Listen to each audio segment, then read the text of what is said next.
galaxy is facing an unstoppable threat. Ronan could destroy us all. The Guardians are our last chance. You're welcome. I come from Earth. We protect the weak. I will fight beside you. I'm a warrior and a weapon. She's hot. I'm Groot. Quit smiling. You're supposed to be a professional. I will destroy your world. You gotta go through us! We're the Guardians of the Galaxy.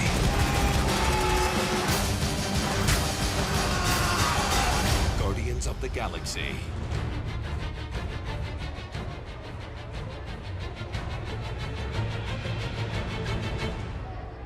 Hey everyone, I'm Tamara Krinsky. You are watching Marvel Live. This is the world premiere of Marvel's Guardians of the Galaxy here in Hollywood. And I am standing here with Tyler Bates, who is the composer. This movie is a sci-fi epic, and the music is a huge part of it. You and James Gunn have worked together several times. Tell me a little bit about working with him. Well, this is a space music opera, and space rock opera, actually. James and I have had a great time working together over the years, and once in a while he takes my money in a poker game. But no, we had a great time working on it. It was really intense, and what was great about working with James is he's always looking for a big, bold, emotional score, and it gave me a great opportunity to write very melodic but extremely heavy music. So I had a blast, and it's great. Well, the music is fantastic. You know, one of the things that's so interesting is, from what we understand, James actually had to complete a couple of tracks before principal photography started so that he could play it on set to really help the actors understand the tone. Tell me a little bit about that. You know, it's interesting. We've always worked toward that. In his previous film, Super, I wrote the music that completed that movie before they filmed it, and he shot to it, and he loved that so much that he wanted to do that again in this film. So I developed a few cues for him, and he told me that it was going great, and actually they flew me out to be on set, and James actually thought it would be fun to make me a Ravager pilot. So I'm actually in the movie. If you keep your eyes peeled, I'm in a couple of shots. But actually, as an actor, I was on set, and they cranked up Cherry Bomb, which is one of the songs in the film. And I felt the power of the music playing through the PA at the time, and it was really cool. And I imagined, you know, what it would be like just to hear the score music playing at the time. And the actors all, you know, said that it really helped focus them on the tone of the film. So I was really happy about that. Well, we're definitely going to talk about that with them as they head down the carpet. Have a fantastic time tonight, and thanks so much for talking with us. All right. All right, take Peace, care. tomorrow. I am very excited to introduce my co-host, Andrea Fetchko, who is here joining me on the red carpet live on Hollywood Boulevard. This is very exciting. It's just up and starting the red carpet, starting the live stream already with stars walking down. It's amazing. So as you guys probably don't know right now, this is a really, really big premiere for Marvel, because usually we're at the El Capitan across the street, but now we're at the Dolby Theater, and you might recognize that because that's where they had the Oscars this year. And a great thing about the Marvel premieres is that everyone from the Marvel Universe shows up. As you know, the Marvel Cinematic Universe is expanding, and so we actually have the executive producer from Daredevil here with us. So we're going to ask him to join us. We're going to talk with him. He's making his way down the carpet. As you guys are watching, if you want to join in on the conversation, you can follow us, use the hashtag GuardiansPremiere. You can also follow us on Twitter at Guardians, or follow us on find us on Facebook at facebook.com/Guardians of the Galaxy. There's so much going on tonight. Right now I'm here with Tamara, but I'm going to be at the front of the red carpet talking about all the arrivals. We're going to be seeing people as they walk in, and then at the very end, we're going to actually be in the Dolby Theater that I was talking about. We're going to have a brand new, different way of doing the whole cast ensemble. It's going to be really, really exciting, so you want to stay tuned till the end of the live stream to see all of the cast, all of the big stars together in one shot. It's going to be really, really exciting. And we especially want to give a big thank you to our sponsor, Hasbro, for bringing the live stream straight to you. Here is a word from our sponsor. These new superheroes call themselves the Guardians of the Galaxy. Who are they? This furball? The name's Rocket. Big Blastin' Rocket Raccoon. He's extremely... Locked and loaded. Hey, stop that. No need to be so bossy. This is Star-Lord. His weapon, the Quad Blaster. Just when you think it's out of ammo, it pops open and fires off 2 more shots. They're escaping. It's rocket time. Big Blastin' Rocket Raccoon, Star-Lord Quad Blaster, and Mask. Each sold separately. Oh, yeah. I I am standing here with Stephen DeKnight, who is the executive producer of the upcoming Daredevil. How are you tonight? Right, very good. Very excited to see the movie tonight. You are in for a big treat. That's what I hear. So speaking of treats, let's talk about Daredevil a little. What are you allowed to tell us? Absolutely nothing, except we have started shooting in New York.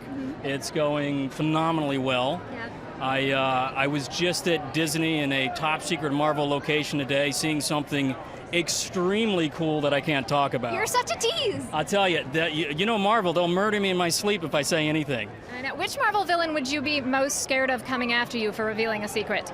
Well, so far working with Vincent D'Onofrio, I'd say Kingpin would be pretty scary.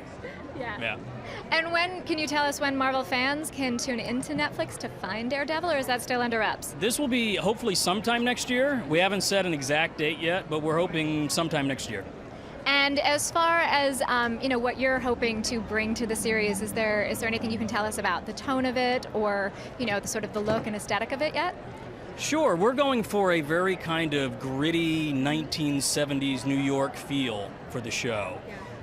We love the idea of beauty and the decay of the city, and Hell's Kitchen being a place that is both horrible and beautiful at the same time. And that's why Matt Murdock loves it so much and wants to protect it. Excellent. Well, thanks so much for stopping to talk. I do have one last question. What is it like being here at a huge Marvel premiere, now being a part of the Marvel Cinematic Universe? It's a childhood dream. I grew up reading Marvel Comics, loving Marvel Comics, and to be here tonight is just, it's everything I imagined as a kid it would be. Well, thank you so much for talking with us. Have a fantastic time, and good luck with the show. We can't wait to see it. Thank you very much. You're welcome. Thank you. Thanks. All right, so like we said, we are here live on Hollywood Boulevard, and the fans have actually been lined up here since 1:30 this morning. Andrea, come on back over. Oh, wait a minute. Look what I found while you're interviewing important people. This is Star-Lord, brought to you by Hasbro. They make the toys, and this is the main guy, Peter Quill, aka Star-Lord. Let's do a little unboxing. Oh yeah. There's more where that came from. Oh yeah. I can't wait to actually ask some of the actors what they think about actually having toys. Well, there's no face for Peter Quill, so you can't really say, oh, that's not indicative of me. All right, let's see what we've gotten here. You go first. One of my other favorites is Rocket the Raccoon.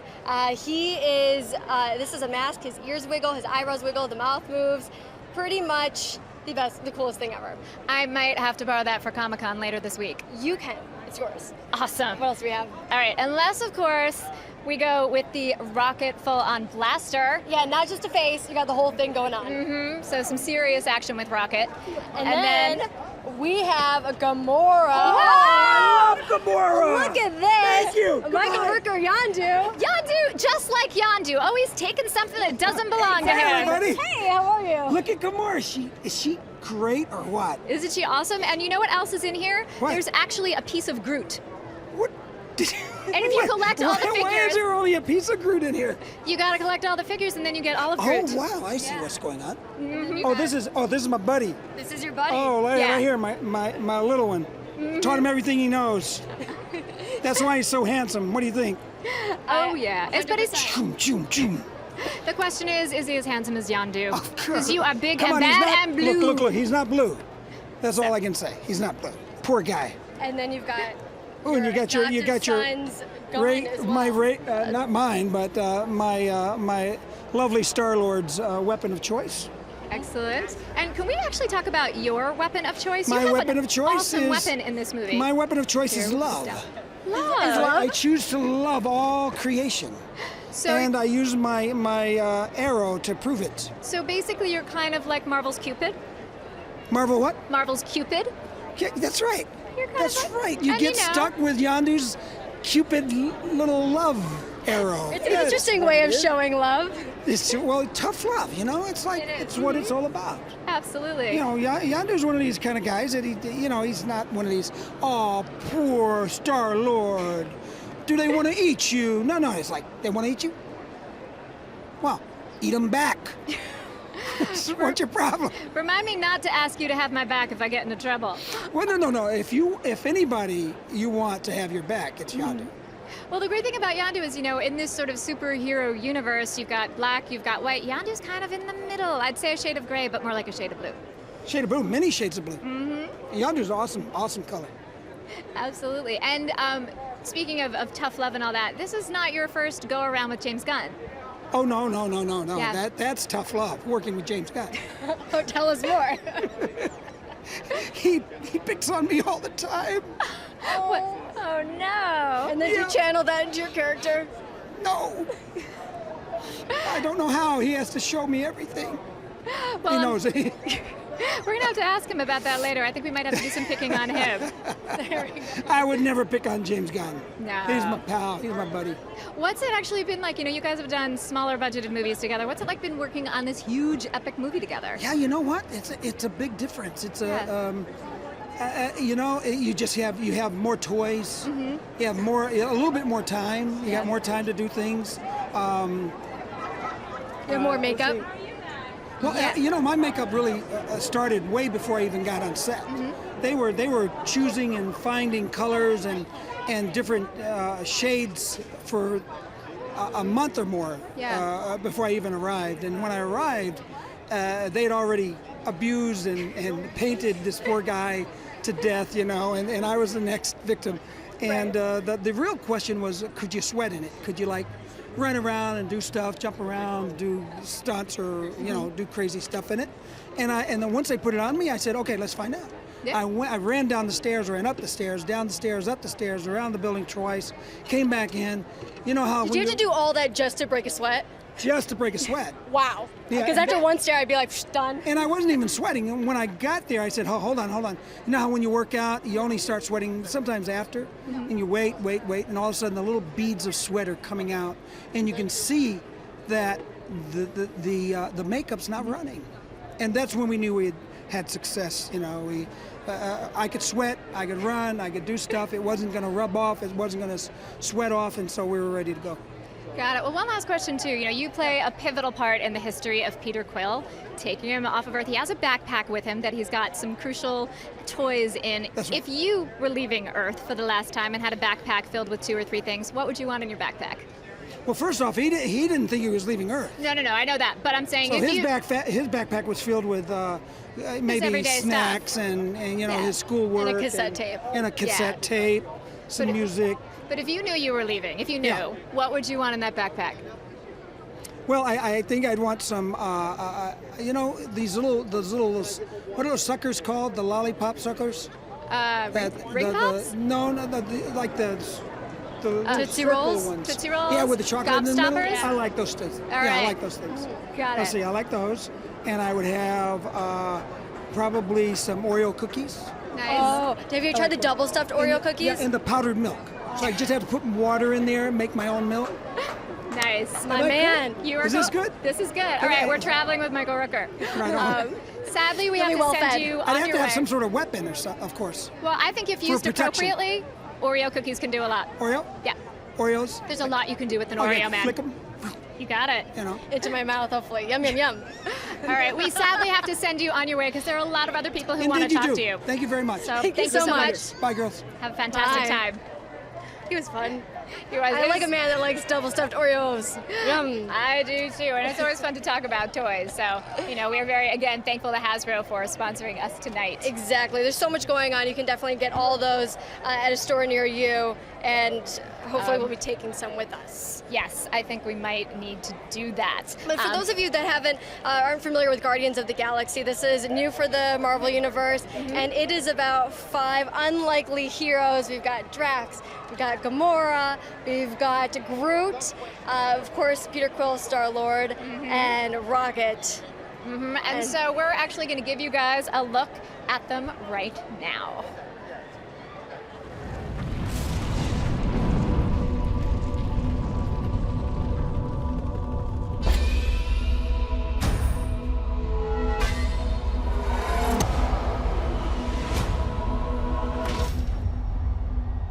I was only a kid when I left Earth. I had no idea what the universe had in store for me. Our worlds are facing an unstoppable threat. You guys are our last chance. I guess we're stuck together. Partners. Are you telling me the fate of 12 billion people is in the hands of a thief, 2 thugs, a murderer, and a maniac? This might not be the best idea. We will not stand by as evil wipes out billions of innocent lives. Why would you risk your life for this? Because by now, life's giving us a chance. If we don't protect the galaxy, who will? We'll follow your lead. Oh, yeah.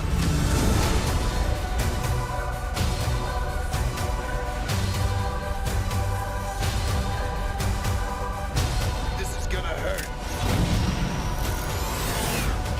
I have a plan.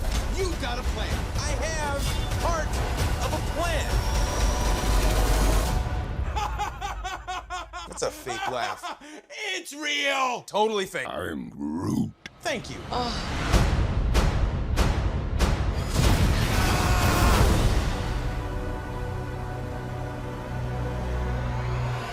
What is that? It's a bomb. And you leave it lying around? I was gonna put it in a box. What's a box gonna do? You just want to suck the joy out of everything.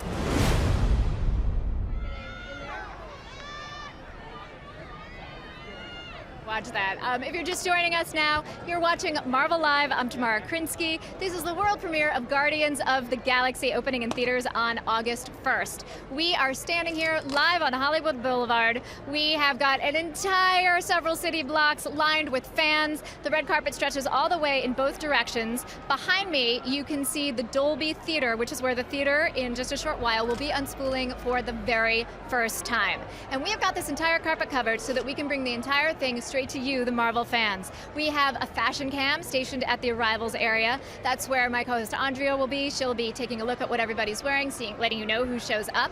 We also have a jib that's going to give you an overhead shot so you can see just how huge this entire carpet really is and get a sense of it. And then right here on the Marvel Live podium, we're going to be interviewing the cast and the filmmakers to give you a look at the making of this incredible film.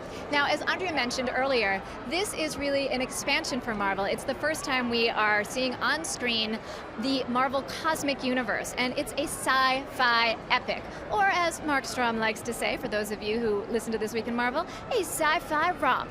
So we are thrilled to be able to get up close and personal with the creators of this. Now, James Gunn had a singular vision for this movie. He's been involved in every single detail, from the props to the locations to the music. We talked a little bit earlier with the composer, who talked about the fact that Gunn actually had him compose a couple of tracks prior to shooting so he could play them during principal photography. A lot of the designers on the film also got direction from Gunn, very specific direction, because this is a sci-fi action-adventure movie. He wanted it to feel not of Earth, but also to have a very grounded feel. So that was a big challenge for them, but one that they were very excited, because again, it is the first time we've gone into the Marvel Cosmic Universe. It gave them the opportunity to have a lot of freedom with their designs. As you can see, the stars are starting to arrive, and you can probably hear the fans in the background who are very excited to see them here. In a little while, we are going to be talking with director James Gunn. We're going to be talking with the rest of the cast. Chris Pratt as Star-Lord, Zoe Saldana as Gamora, Dave Bautista as Drax the Destroyer, Bradley Cooper as Rocket, and of course Vin Diesel as Groot. And what would a Marvel film be without some incredible villains? We have Lee Pace as Ronan, and this is the first time this iconic character has been seen on the screen, so we're going to have a good time talking with Lee about just what he wanted to do with it and what attracted him to such this incredibly intense, dark role. We'll also be talking hopefully with Glenn Close and John C. Reilly. They're part of Nova Corps. Of course, Glenn Close plays Nova Prime. John C. Reilly is a corpsman who works with her and is one of the bigger connections to Star-Lord. You can see the big shot of the Guardians of the Galaxy right there by the Dolby Theater. This carpet is huge, and so it's really exciting for the fans here to be able to see their favorite actors up close and personal. a lot of the excitement about this film comes from the fact that this really is the first time that new characters have been introduced into the Marvel Cinematic Universe. When you talk about the Avengers, each had their own specific movie to introduce audiences to them, but this time we are getting all of the Guardians at once. Check out how dapper he looks. Everybody here tries to have a really great look for these premieres. And so we'll be talking. I cannot wait to see what Zoe Saldana wears. She always looks incredible on the carpet. And speaking of costumes, one of the challenges for this movie for the costume designers was that they were dealing with a number of alien races, each of which had their own skin color. So, you know, it's tough enough to figure out what looks good on skin tones you're used to working with. Try designing for someone with blue skin or green skin or pink skin. But again, that was part of the excitement for them in working on this film. Also, makeup artists had a similar challenge, you know, trying to really figure out what's going to look good, what works with green, what works with blue, because, you know, you can be a winter, a spring, a summer, or a fall, but it totally changes when you have to get used to working with a new palette, a new color palette. So, like I said, we are here outside the Dolby Theater, live on Hollywood Boulevard. If you want to join in on the conversation tonight, use the hashtag GuardiansPremiere.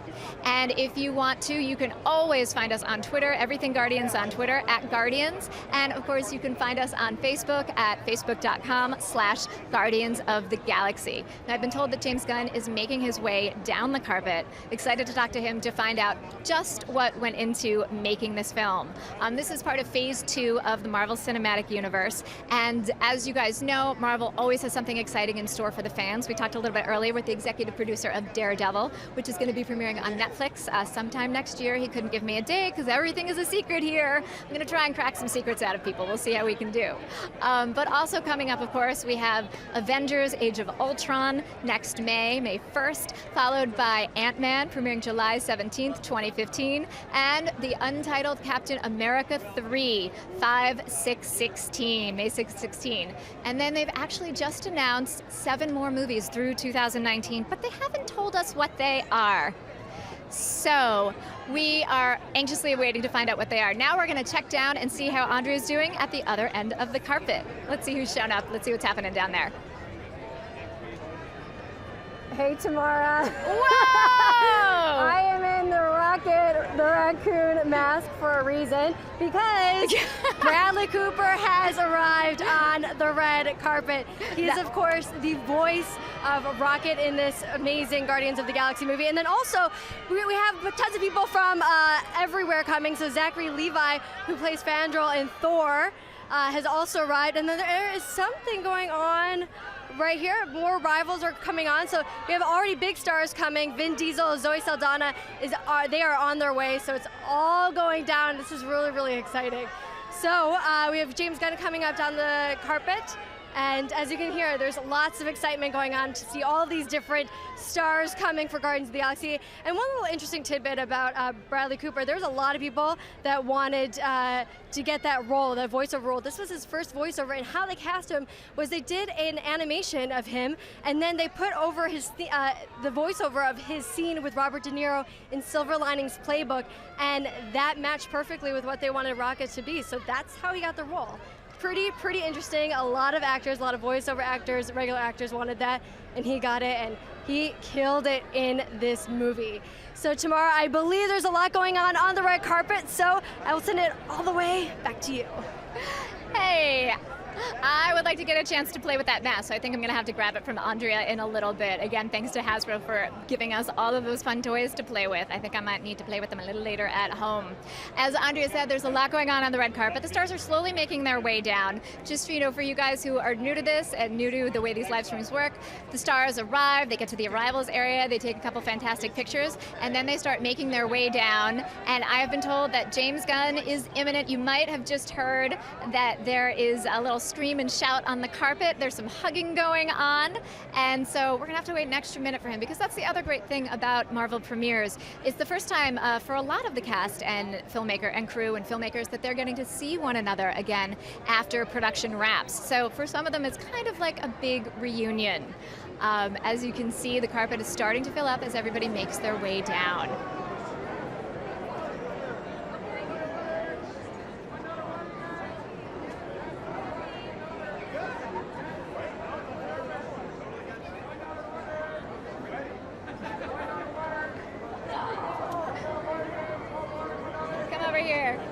Me. Oh, Hey. you're on live? We're on live. That's terrible. I don't know what to say. I count heavily on editing because I say so many stupid things. So, In case you don't recognize him, this is James Gunn, director of Guardians of the Galaxy. Hey, everybody. So this is on the internet right now. This is live. Hello, fans. So speaking of fans, you have been amazing about talking with the fans throughout this entire process, announcing you got the job on Facebook. What's that been like, having that dialogue? Well, the truth is I've just been really excited about the movie from the beginning, so I've been, trying to geek out as much as I possibly could. And so many things are secret but I like to share as much of my experience with the fans out there as I possibly can. People who are interested in Marvel, people who are interested in my movies, people who are interested in talking raccoons, and people who are interested in maybe being directors or filmmakers themselves. And tell me a little bit about, what it's like making such a big movie. We were talking with Michael Rooker before. You've done films on smaller budgets, smaller days. Super 24 days, $3 million. This one's a little different. It's a lot easier. It really is. Because when you're making a movie for, my last movie cost $3 million, and like you said, 24 days, you have to rush so much. It's so difficult and so exhausting to work so many hours a day and really just be desperate to get your shots in. In a movie like this, it's not like I'm laid back, and I'm not a laid back person, but I had the time to really, sort of imagine the movie fully and then be able to create exactly what's in my head, and I wasn't restrained by budget in doing that, so it was a great experience. I actually have a question about that. So you've talked about the fact that when you first, were considering the job, you read the script, you looked at it, you went home and you were able to visualize it. You weren't sure about the story yet, but you could see it. Can you talk a little bit about what you saw and how that's realized itself? Yeah, that's been one of the amazing things. Actually, I was sitting yesterday in the press junket, doing all the different interviews, and I was looking at the poster and I was going, oh my gosh, that really does look exactly what I imagined on that day I was driving home from that meeting with Marvel. I mean, it really is about creating a world that is, it harkens back to the past because we have the bright colors of old pulp, science fiction movies like Forbidden Planet, but then also being edgy and looking forward and being dirty and gritty and grimy and real in a way that other movies haven't been in that genre. And so it's about creating this amalgamation of all the things I love, and visually I could really see a way of using colors, both the good colors, the bad colors, and the ugly colors. And it was an exciting revelation for me. And I think the coolest thing has been that everyone has sort of realized along the way what I was talking about, whether it was our production designer, Charlie Wood, our costume designer, Alex Byrne, our makeup effects artist, David White. They all sort of got what I was saying and improved upon it and made it what I wanted, but a little bit better. So speaking of making this movie and all the people you work with, so you kind of made two movies. You made a live action movie and then you basically made a CGI movie. Tell me a little bit about that. Let the fans know what that process is like. Well, it's a long process. So yeah, I shot a movie for one period of time, and then when we were done with that, I had to go back and then implement the two CGI characters, Rocket and Groot, who are so important to the story, and Thanos, who's also another CGI character. So it was like making two movies. It's like making a regular movie you're filming and then making not a Pixar movie because it's much rougher than that, but another movie. All right, last question. I answered your question with exactly the question that you asked me. You asked me, hey, was it like making two movies? And I said, hey, it was like making two movies. All right, so we're basically in simpatico, right? Is this your superpower hero? Can you mind read? Yeah, I think that's what it is. I can mind read, especially when people are speaking with their lips what they're thinking in their brains. Then it comes to me completely. All right, watch out for him. He's a scary one. I have to let you go. Have a fantastic time at the premiere tonight. Yeah, thank you so much. I appreciate it. All right, guys, from the mind of James Gunn, next we are going to talk to Greg Henry, who is Peter Quill's grandfather. So come on over. Hi. How are you? Good, nice to see you. Nice to see you. So you have a crucial part in this movie in setting up the world and backstory of Peter Quill. Tell us about that a little bit. Well, I do have a crucial part. It all really begins with me and my character, in a matter of speaking. I don't know what I can reveal here about it, though, Marvel, always so secretive. They're always so secret. I'm afraid somebody's going to come off and smack me in the head. If one of the Marvel villains was going to come smack you, who are you most afraid of? The Bautista. I'm afraid of him, man. Definitely. He's tough. Yeah, he's tough. He's tough. So what was it like being on the set of such a huge movie, and what's it like being here, experiencing this huge premiere? Oh, it's just insane. I can't believe this. The last movie that James and I did together before this, we did for it was like $1 million. So, you know, Super. We did with Rainn Wilson and Kevin Bacon and now we're at this. You know, it's just like the difference in scale is just crazy. But I'm so happy for James because he's just a genius and a genius at this kind of movie and just knows it backwards and forwards, and I think it's going to be so much fun. I'm really excited about it. Well, you know, when Peter Quill is abducted up, we can talk about that. When Okay. he is abducted from Earth, he's wearing a backpack. It's got a couple things in it. Now, he didn't know he was going to go. But if you knew you were taken off, you weren't going to be coming back, what are a couple of the items you would have in your backpack? Ooh, what are the items? Well, I need some music, you know. I'd need B.B. King live at the Regal, you know. I maybe need Jerry Lee Lewis, Killer Country. You know, I need a few things like that to keep me going. Snacks, I'd need some food, you know. I don't know, other than that. I think if you've got snacks and music, you're pretty much taken care of. Yeah, I think so. I could get my feet up. And as far as, are you a sci-fi fan? Are you a comics fan? Well, I'm moderately. You know, I'm no serious. Probably everybody here is a much more serious comic and sci-fi fan than I am. But I love them. So what was then the most surprising thing about working on a big sci-fi film like this? The most surprising thing was the scale of it. The scale was just huge. I mean, just the sets, the outdoor sets. We had these huge box cars that were like, you know, it's like 7 box cars high and just went forever. It was like a whole moonscape out there that like huge trucks going through it and everything. And that's just the set. It's just a set. Really great. Really cool. And then I know that music is really important to James Gunn as well. You know, have you experienced him playing music on the other films you've worked with? Did he play music for you guys as you were shooting? Well, he did in this one, but he played some music when we did Slither. Yeah, there was some music that he played one night, yeah, he's a big fan of the music, and he used a song of mine actually in Super. So which song? It's called "Ain't Nothing to It." Yeah. Well, okay, so we did actually get a fan question. So technically this movie is a space opera. That's the term some use for it. Could you give us one of your lines in your best operatic style? Or maybe in your own musical style, since you are a musician. One of my best lines from this movie? Yeah, from this movie. Can't remember my lines from this movie. It's been a long time ago since we shot this. I think it'd be "Have a good trip." I think would be it. Nice. I think we can make some blues from that. Yeah, exactly. Well, I'm glad no one had the blues shooting this movie. It seems like you guys, maybe except for Yondu, but it seems like you guys had an incredible time. Yeah, Have a great time tonight. Congratulations. Thanks so much. Nice to meet you. Nice to meet you. So that is it. Peter Quill's grandfather. As you said, he plays a crucial part in the opening of the film. We can't really tell you much more than that. You'll just have to wait until we get to the theater. And so we are here. The carpet is starting to fill up. I think we may actually head down to Andrea to see who's showing up on the arrivals. Oh no. And so actually we're just going to take a look at the carpet.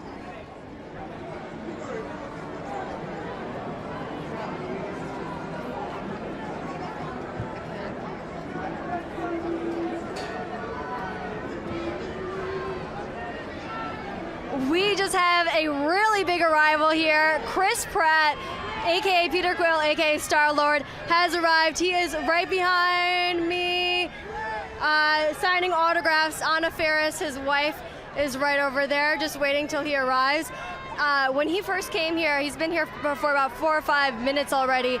The crowd just erupted. You could not hear anything. People are really, really excited about Guardians of the Galaxy. And what's really interesting about Chris Pratt is he initially thought that he didn't even want to audition for the role because he thought that he wasn't buff enough to be an action superhero. But it was actually his role in SEAL Team 6, the response that people got that he was a believable Navy SEAL. They said, you know what, hey, I can do this. I can maybe be a superhero. So he auditioned, and the rest is history. But if you see the movie, you will see that he is in excellent shape, and that was due to a lot of training. So he's here right now, but there's a lot going on at the other side of the red carpet. Tamara, back to you. Hey everyone, we are here on the Marvel Live podium, live streaming this premiere straight to you guys, brought to you by Hasbro. And I have been told that Lee Pace, who plays Ronan, is making his way down the carpet. All right, we're talking seriously badass in this movie.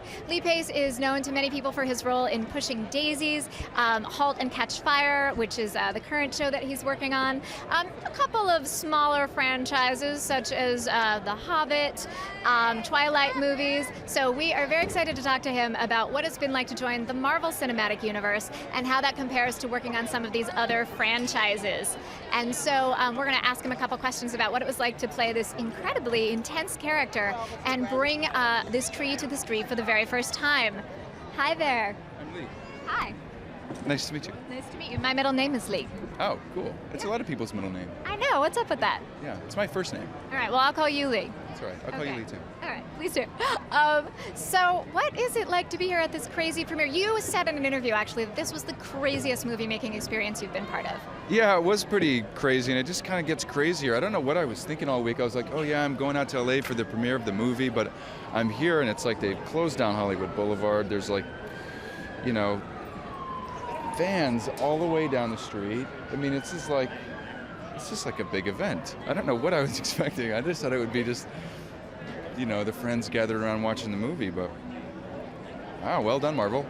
Well, you know, it's interesting because you've been part of two really big franchises. You've been part of Twilight and you've been part of The Hobbit. So what were your thoughts on joining the Marvel Cinematic Universe, and how's it been different in joining this world? I mean, I guess I went to one of the Twilight premieres, but I didn't go to any of the Hobbit premieres because I was working. So this is the first time I've been to one of these. I mean, it's massive. I mean, it's really, really huge. I mean, I've loved working with Marvel. It's such a creative place, and I had such a great time making this character. Really curious to see what the fans think about him. You know, you're talking live to them right now. Oh. Hey guys. Something else that, you know, I read in an interview about you when I was doing some of my research for this. You said that the roles that you take are those that you can't get out of your head, that you can't stop thinking about. So I'm curious, when you were, you know, considering taking the role of Ronan, what was it about him that just made you go, yeah, I'm so into this guy? You know, he's a complicated character, and he's changed a lot since he was first introduced in the late '60s, and I found that really interesting. That he's not, you know, a bad guy. I mean, he's at odds with the protagonists of the story, but he is really just an advocate for the Kree and the Kree's laws, and he's fighting for the justice of his people, and I find that interesting. I find that you can find those parallels in our world today.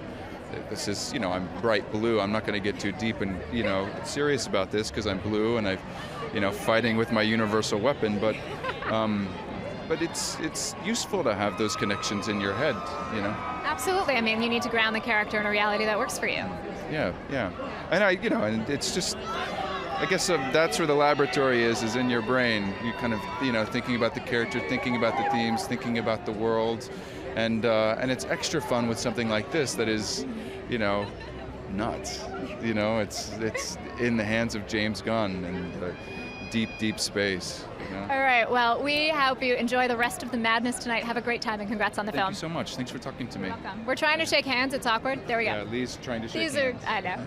Lee's. All right. Cool. Nice to see you. Have a good evening. Thank you. Great to see you too. All right. Next up, we have Elizabeth Henstridge, who plays Chloe Bennett from Marvel's Agents of S.H.I.E.L.D. Come on over, ladies. All right. Hi, you look beautiful. Thank you. So do you guys. Nice dress. Thank you. The designer's name is Ava Majel. Her name, the dress's name. This is the Ava. Actually, I think it's called the Jasmine. But oh, very nice. That would make sense, right? You guys look fantastic as well. Thank you. So, season 2 is coming up this fall, September 23rd, 9 p.m. on Tuesdays, a new time. You are informed. Yes, that makes our job easy. I'm not even sure I knew that. Yeah, it is. We actually start shooting this week, which is really exciting. I haven't even seen Ian and Brett yet. I know. I haven't seen Ian for 3 months, so I'm just kind of wanting to see Ian. That's why she's here. Yeah, that's really why I came here. Is just understandable. To yeah. But yeah, it's really exciting. I think we're getting ready. There's a lot. Everything's changed, so we're excited for people to see it. But It's so long away, but just know that we're busy making it the best season ever. What was it like? I mean, now that season 1 is over, we can talk about it. Last time we were on the carpets together at Thor and Captain America, there was a lot that you guys couldn't say. What was it like keeping that secret about where the end of season 1 was going?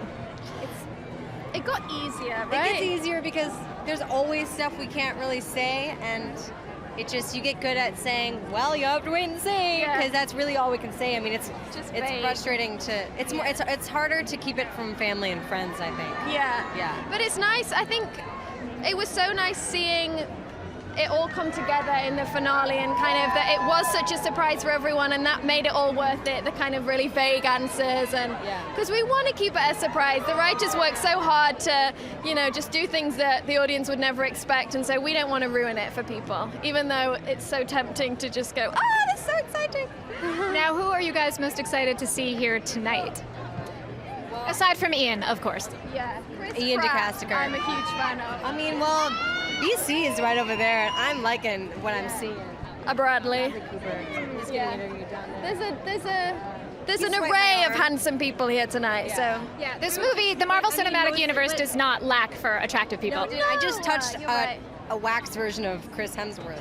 Yeah, it's really satisfying. When you say touched inappropriately, I'm assuming. Yeah, for sure.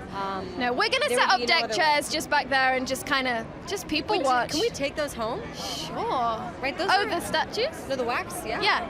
If you guys can lift them up, then you might be able to carry them. So. Sorry, we were distracted by Ming-Na's just off camera. Wait a minute. I think we've got one more lady from Agents of S.H.I.E.L.D. So beautiful, BJ. So do you. Oh, shit. All right, as you can see here, we're having a little bit of a reunion for Marvel's Agents of S.H.I.E.L.D. We haven't seen each other for a second.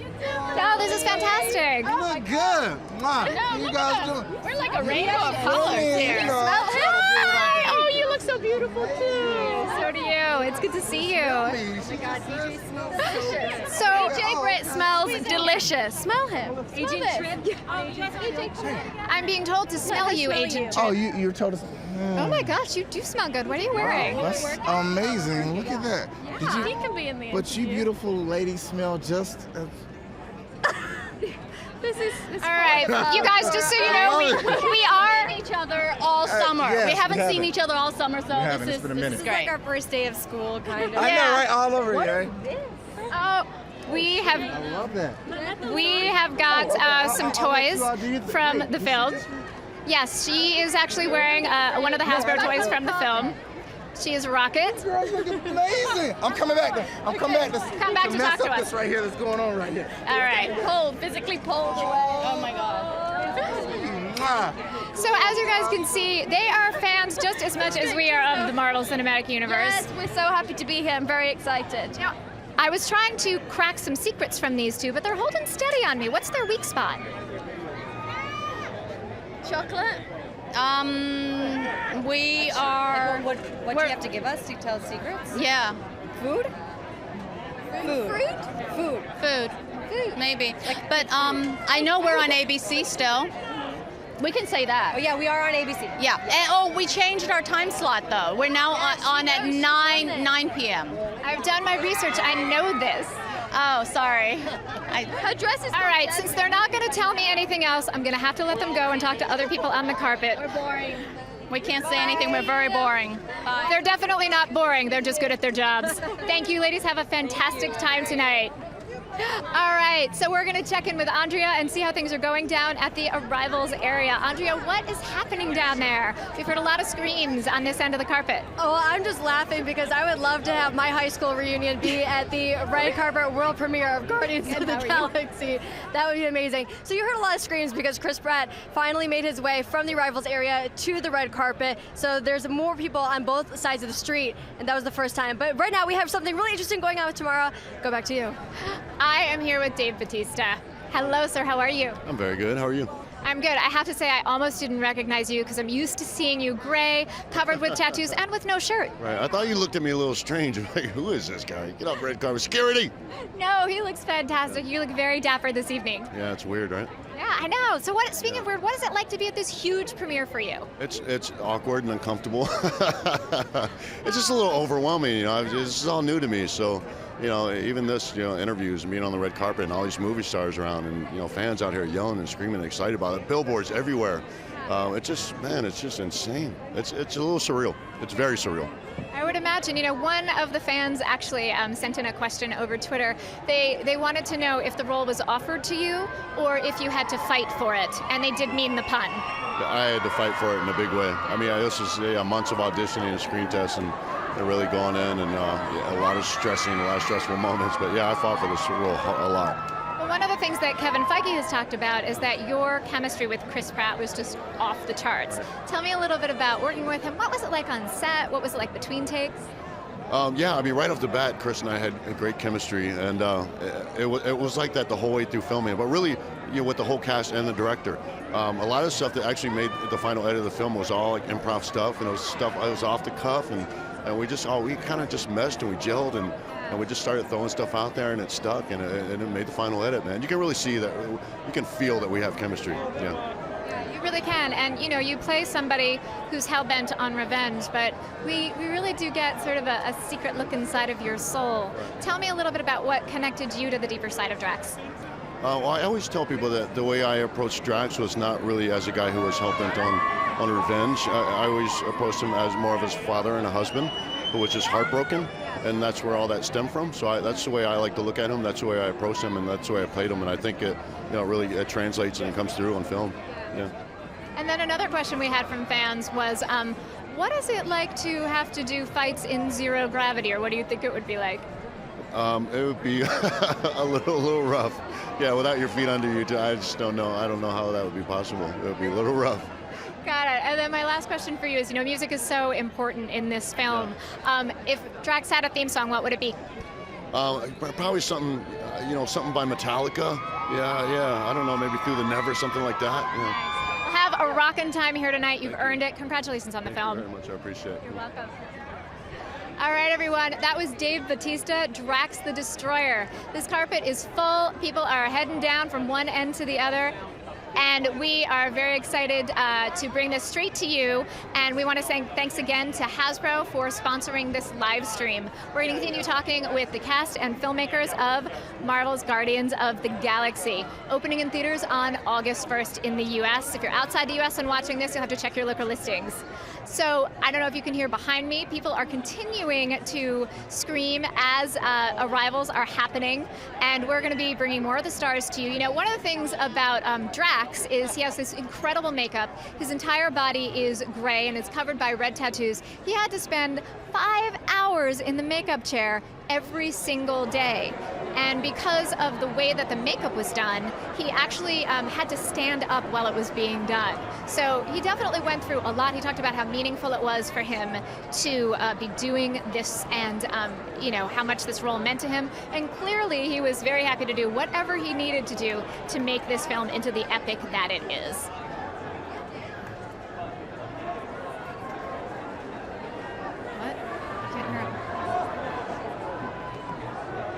As you can see, people are coming down the carpet. Just so you know what the stars are doing, they're arriving at one end, they make their way all the way down the carpet. You can see the fans screaming for them. They head down to the big Marvel part of the carpet, and then they take a turn, and they head down into the Dolby Theater, up the stairs, and into the theater. As you can hear, more fans screaming. They're so excited to see their favorite stars. Lots of people trying to get on camera. Yeah, we see you guys. We definitely see you guys. All right, and of course, one of the most exciting characters in this film, Rocket, played by Bradley Cooper. Come on over here, sir. Hey. Hey. You look very fantastic this evening. Thanks, how's it going? So do you. Well, You look good. Ah, thanks. So, Got a lot of stuff here. we got a lot of toys here, including a mask of Rocket. So, you've got a lot of people angling to be you. Oh, really? Yeah. Rocket was a cool character. I was lucky to play him.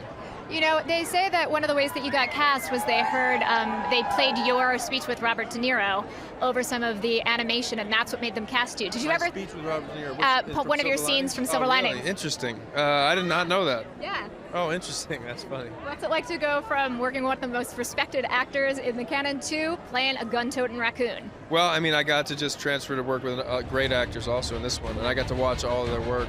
Zoe Saldana and Chris Pratt and Bautista and Vin Diesel. Although I didn't see Vin's stuff because he and I both did it afterwards. But the thing about shooting a CGI character, especially when James Gunn's brother actually played him on set. It was incredible, and I just sort of filled in the blanks. Was you get to sort of react off of what they've already done. And then James is incredible, and we came up with what we did, and hopefully people like it. But yeah, we worked hard to try to get that voice right and his attitude and his energy right, and that relationship with Groot. It was really cool. Yeah, I love the relationship that you have with Groot. Heartbreaking. Really Yeah. Because he's got such a hard exterior for a raccoon. But he's tough, by the way. I would never mess with Rocket ever. No. No, I mean, who do you think would be the biggest villain that Rocket could take on? I think he could take on anybody, especially if he has Groot with him. Yeah, I mean, I think he could take all of them. Well, he clearly does in this movie. And something else I do have to ask you is, I know you speak French. Could you give us a rocket line in French? By the way, we are talking live to the fans, just so you know. Cool. Could you give us a rocket line in French? Yeah. You know, I know he talks. Well, I like when he grabs the gun back and he's like, "Oh yes," oh oui. But okay. All right. Thank Good you to so see you. much. Great to see you too. Thank you. Have a great time tonight. Thanks. All right, you guys. That is Bradley Cooper, Rocket, and we are going to say thanks to our sponsor, Hasbro, with an official word from them. These new superheroes call themselves the Guardians of the Galaxy. Who are they? This furball? The name's Rocket. Big Blastin' Rocket Raccoon. He's extremely... Locked and loaded. Hey, stop that. No need to be so bossy. This is Star-Lord. His weapon, the Quad Blaster. Just when you think it's out of ammo, it pops open and fires off 2 more shots. They're escaping! It's rocket time! Big Blastin' Rocket Raccoon, Star-Lord Quad Blaster, and Mask. Each sold separately. Oh, yeah. All right, Andrea, how's it going down there on that end of the carpet? It is crazy because we've had a lot of big arrivals, one after another. Right behind me, right there, is Karen Gillan, who's walking by. She plays Nebula.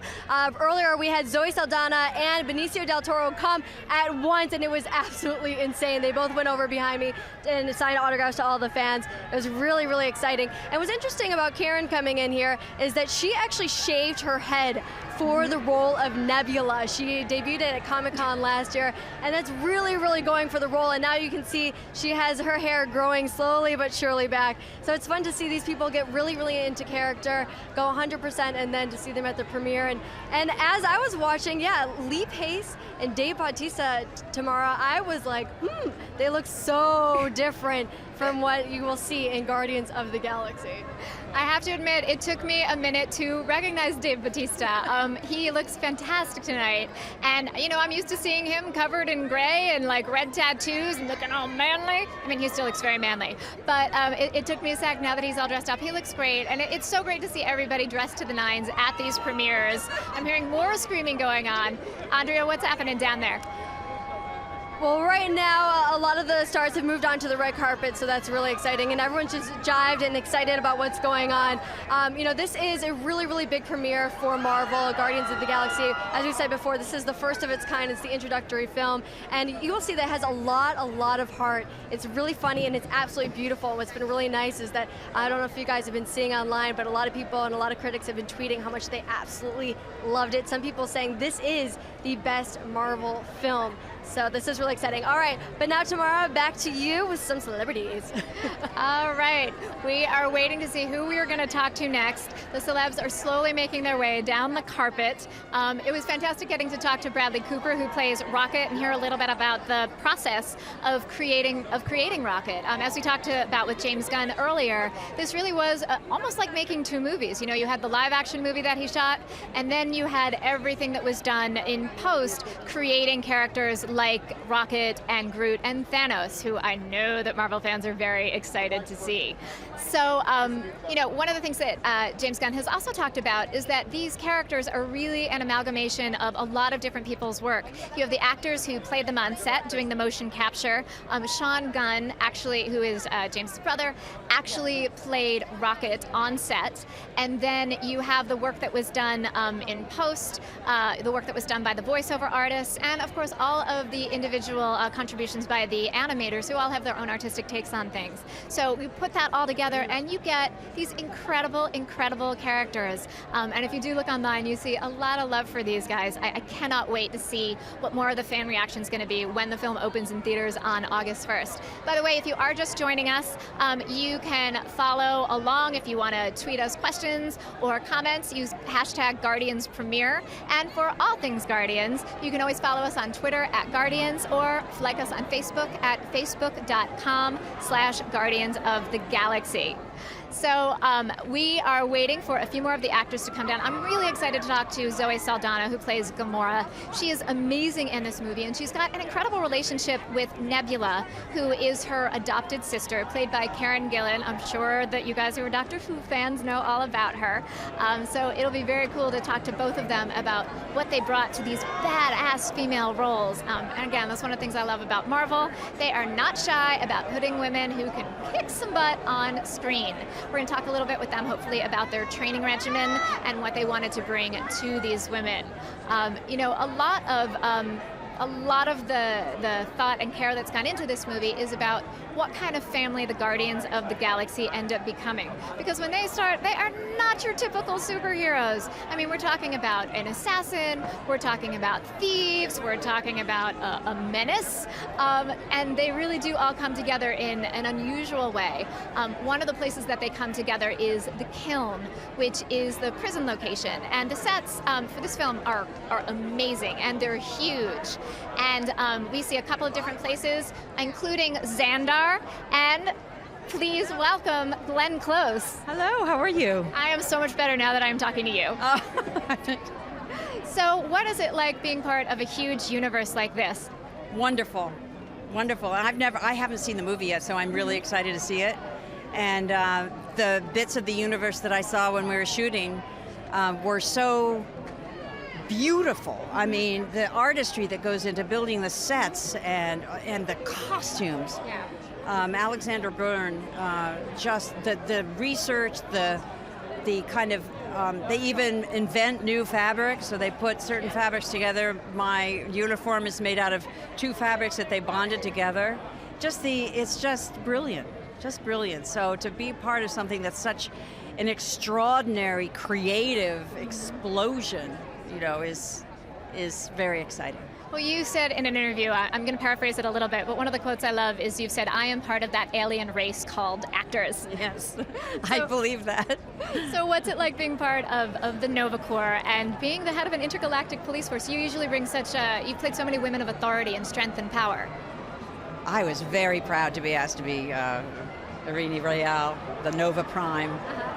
I think it was wonderful that she's a woman, and I hope she's a great leader. You know, she was commanding the war at the end of this. I just come at the end of this film, so I'm thrilled. I think it's a great role model, and I think it's I'm honored. Disney and the great Disney movies they influenced me tremendously when I was growing up.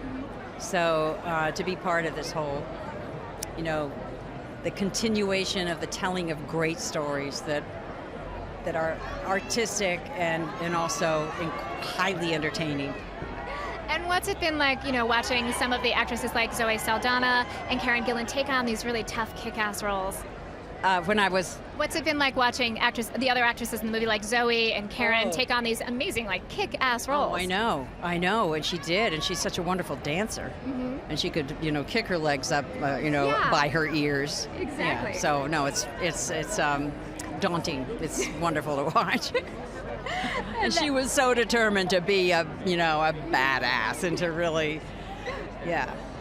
Well, you look fantastic. We're so happy that you're here with us tonight. Thank you. Anything you want to say directly to the Marvel fans? Oh, Marvel fans. Well, you're probably hopefully as excited as I am today. And thank you so much for your wonderful, wonderful support, and have a great time when you see this movie. I think you will. And I have one last question for you. You're about to jump back on stage this fall. There are so many theater actors who have been part of the Marvel Universe. I mean, everyone from Kenneth Branagh, who directed Thor, right on down the line. What do you think it is that is such a good match between theater actors and these incredible movies? Wow. I just think the theater is an amazing learning place. I think it's kind of an interesting combination. You have to be incredibly disciplined. You have to know your craft, and then you have to be able to just, let your imagination soar, make a fool of yourself.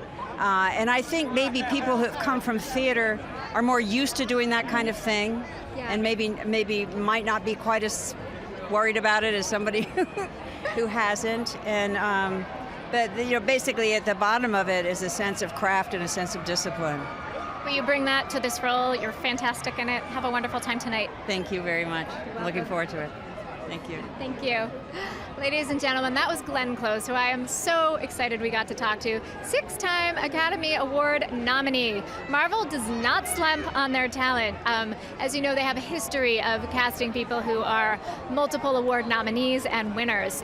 She, in this film, really grounds it much in the way that Robert Redford did in Captain America: The Winter Soldier. That movie had very much a 70s conspiracy thriller type of feel to it. That was sort of the genre that it played in, and Robert Redford really helped to give it that gravitas and that energy. And Glenn Close very much in this gives, wow, there is, okay, Nathan Fillion is making his way down the carpet, and you can hear the fans screaming for him. Like I said, this is live, so we've got a lot going on this carpet. I don't know if he's going to stop and talk to us. Maybe we'll be able to get him and ask him a couple of questions.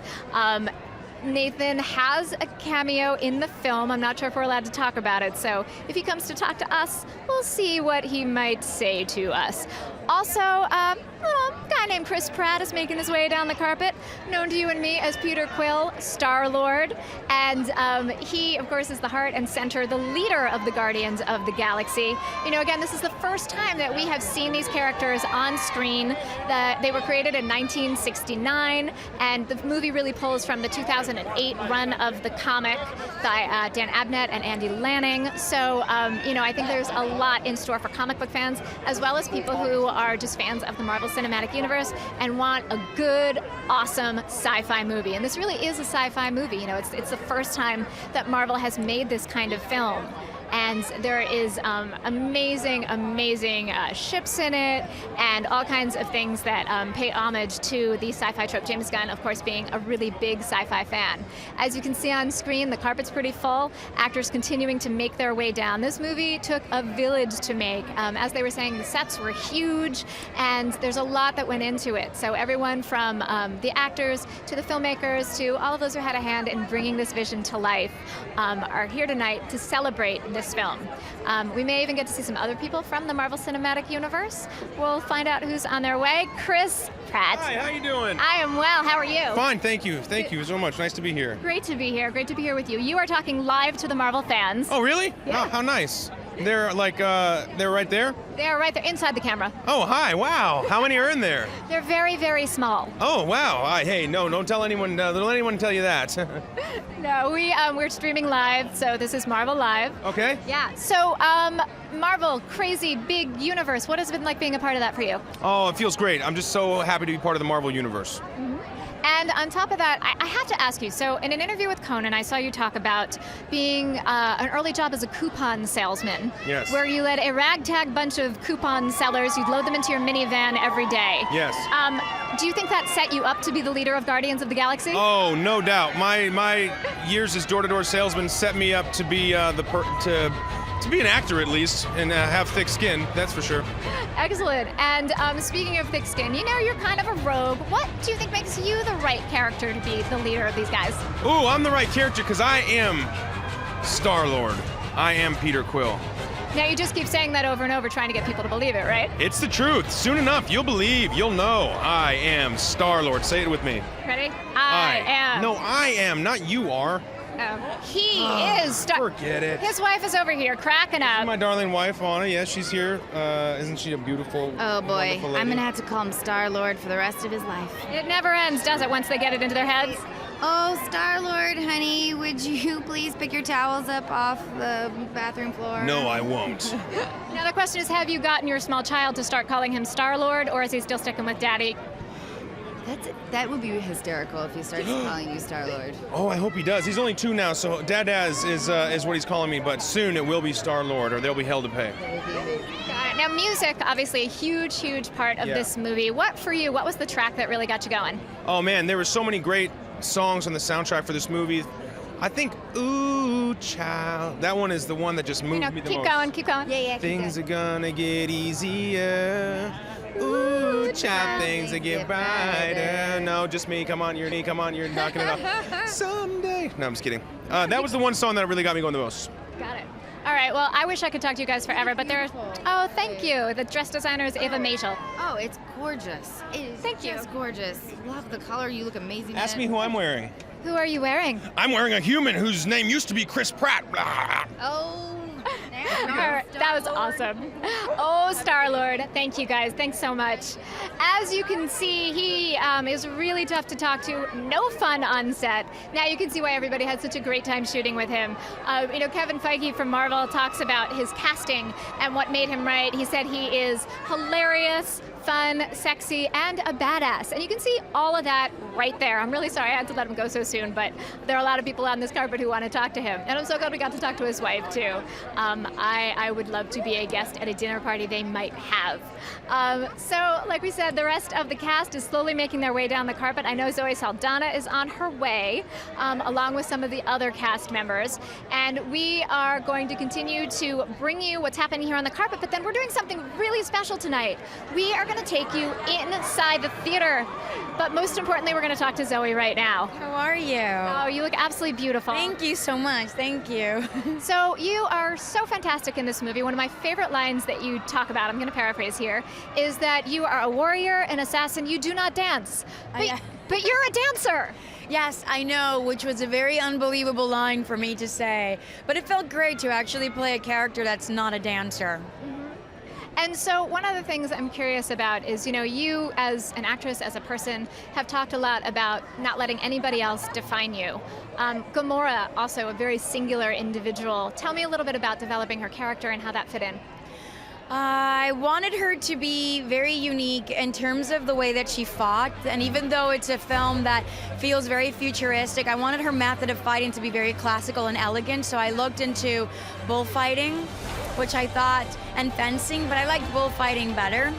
And I spoke that with my director and with the stunt team, and they all thought it was a great incorporation for Gamora to be doing that. So yeah, I'm very outspoken, and I feel like a painter sometimes when I'm creating my character. I like to add a lot of things. Speaking of that, I know, you've talked a lot publicly about how close you are with your sisters. There's a sisterly relationship in this movie between you and Nebula. Can you talk about that? Oh God, it's heartbreaking because I'm so in love with my sisters. I can't imagine having a bad day with them, let alone a bad life with them. And having a sister that kind of hates your guts. Nebula isn't really warm and cuddly towards Gamora. No, not so much. No. So for you, you've worked with incredible directors. We actually got a fan question. Okay. You've been part of so many amazing sci-fi universes, Star Trek, Avatar. They wanted to know if you could point to the sky and show us the different universes that you've actually been an alien in. I don't know. You have to prep me for this kind of question, and then I come back and I nail it. I've been there, and I've been there. And I've been there and there, but I don't know where there is. You know what? Neither do we. The Marvel Universe is so secretive, they won't tell us. Ever. My nephew might know. Maybe I'll ask him. He seems to be good. I know he clued you in on the beginning of this. Thank you so much for talking with us. Have a great time tonight. Thank you. Bye. Bye. All right, ladies and gentlemen, that was Zoe Saldana, and we just mentioned the sisterly relationship. This is embarrassing. No, I think this is fantastic. I do too. The red hair as well. Oh, see, that's why. That's why. Right. Everyone, Karen Gillan, who plays Nebula, hair is growing back. It's coming in. I'm very envious of yours. I want to get to your length, but no, it's coming in gradually. It looks fantastic. Thanks. And we see your face, which is beautiful. Oh, thank you very much. You're welcome. So speaking of, you went through an incredible transformation for Nebula. Tell us a little bit about the makeup process for her.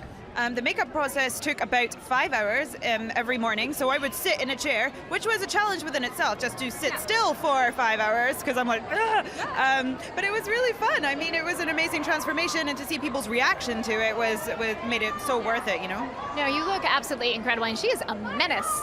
Oh, she's quite the menace, yes. And I have a sort of behind-the-scenes question. While you're sitting there for 5 hours, you're talking live to the Marvel fans, by the way. Oh, hi, Marvel fans. So while you're sitting there, like, what are you doing? Are you sleeping? Are you watching a movie? Are you chatting? Like, what happens during those 5 hours? That is a really good question. I'm pretty sure I watched Pulp Fiction at one point. That happened on my iPad. I started meditating. I began to meditate. I would sit and talk to them and harass the people who were putting glue on me. Got it. And then Nebula, like I said, she's a really intense character. Talk about the relationship with her and Gamora. Oh, she has a very interesting relationship with Gamora. There's a lot of sisterly rivalry, jealousy. Gamora's kind of gone to the good side, and Nebula's very much gone to the dark, bad side. So there's differences there. And you have been a part of another insane sci-fi universe, Doctor Who. What's it like joining the Marvel Cinematic Universe and having, contact with their amazing fans? I mean, there's so much love here. Oh, it's really, truly incredible. I had no idea that there was going to be so many people here, so that's really cool. I just love how passionate sci-fi fans are. They're the best fans in the world, they really are. And I'm so glad that I get to be a part of that, because, I mean, it's like a really amazing gang. Absolutely. And, on set, you got to work a lot with Lee Pace. What was it like working with Lee? He's truly incredible. He's an amazing actor. I was a fan of him already because he does one of the most convincing English accents I've ever heard an American do. But he was really amazing. He was very much in character. He was scary, very scary. And I know that James Gunn played some music for you guys on set. Was there anything that particularly helped you get in the mindset of Nebula? Yeah, I had to walk, and it was filmed in slow motion, and he played Cherry Bomb by the Runaways, and I just, I don't know, it took over me. It was amazing. That is awesome. We'll have a fantastic time here tonight, and thanks for talking to the Marvel fans. Thanks, Marvel fans. All right, Bye, congratulations. Bye-bye. I cannot wait for you guys to see. There is an incredible fight scene between Gamora and Nebula. I don't think I'm giving anything away by saying that. You've heard both actresses talk about their complex relationship. So I cannot wait to see what the fans' reaction is to the two of them together. We're still getting screams down the carpet as the remainder of the cast and filmmakers head on down. As I was saying before, we're doing something new here on Marvel Live. We are actually going to go into the theater. We're going to take you guys inside as the cast is introduced on stage for the very first time. So Andrea is actually going to head inside to the Dolby Theater. We're going to show you what's going on in there, and she's going to introduce the cast to the live audience. We've never gone inside the theater before, so this is going to be something new for us and for you guys. And as you can see, there's a shot inside the theater. Everybody is starting to take their seats, getting ready to see this film unspooled for the very first time. Now, I know that you may have seen on Twitter and on social media some of the actors. Oh, there's a big scream. I don't know who's coming down, but we will be talking with them soon, hopefully. You may have seen some of the actors talking about the film on social media. They were in Singapore, but the whole film did not actually play there. So this is indeed the world premiere for Marvel's Guardians of the Galaxy, opening in theaters in the US on August 1st. And we are here bringing the whole thing, the whole live stream, straight to you guys. If you're just joining us, you can join the conversation at hashtag Guardians Premiere. You can always follow Everything Guardians on Twitter at Guardians, or like us on Facebook at facebook.com/Guardians of the Galaxy. And so we are very excited to have Hasbro bringing this live stream to you. And we want to say thank you to them for allowing us to talk directly with our fans and bring the cast and filmmakers' thoughts directly to you guys. And I want to thank the fans, too, for sending in such great questions. We're trying to incorporate as many of them as possible. As you guys know, we only get a few minutes with each star because there's so many people here who want to talk to them, which is totally understandable. What you've seen so far as the makeup goes, And as far, or what you've heard so far from some of the actors talking about the makeup is about how much time it took. One of the cool things about this is really just how much James Gunn and the makeup artists and the designers, production designer Charlie Wood, got together to create a completely new universe for the Marvel fans to help with this storytelling. You know, we go to different worlds. You see a couple different worlds in this film. I think I mentioned the kiln before. Hello, how are you, Mr. Del Toro? Purple. Hello, nice to see you. That was a really awkward handshake. Sometimes it's awkward. Can we try that again? Much better. How are you feeling tonight? Feeling good. You? I'm feeling fantastic. So this is Benicio del Toro, the Collector, iconic Marvel character. How was it bringing him to the big screen? It was fun. It was fun. It was, it was fun. It was great. It was not hard, but every movie I've made is hard, and every movie's hard, but it was fun. And what I really found amazing is, like, we were all having fun, but I had more fun watching the movie, which is it's a great compliment to Marvel and James Gunn and all the actors in it. Yeah. How would you describe working with James Gunn? Like, what kind of energy does he bring to set? Well, I think he's got one of those laughs that is really piercing. So my thing was, every time I did something and he laughed, I knew he really liked it, and that was the way to go with the character. So basically you're telling me you couldn't help but ham it up. He wanted me to. It's not all my fault.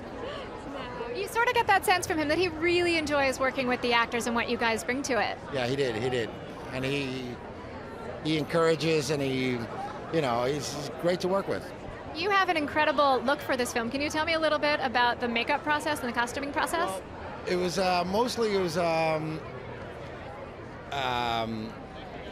my hair was dyed white, and that took about 2 sessions of 8 hours long each session. And then my eyebrows, that took about an hour or two.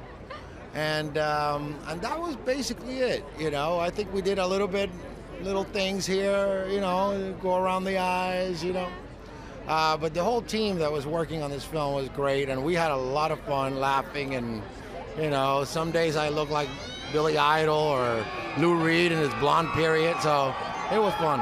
And speaking of music, wow, we're getting a lot of screams here. I know someone else is coming down. Speaking of music, that's such an important part of this film. Did James Gunn play any music, or was there anything that inspired you for The Collector?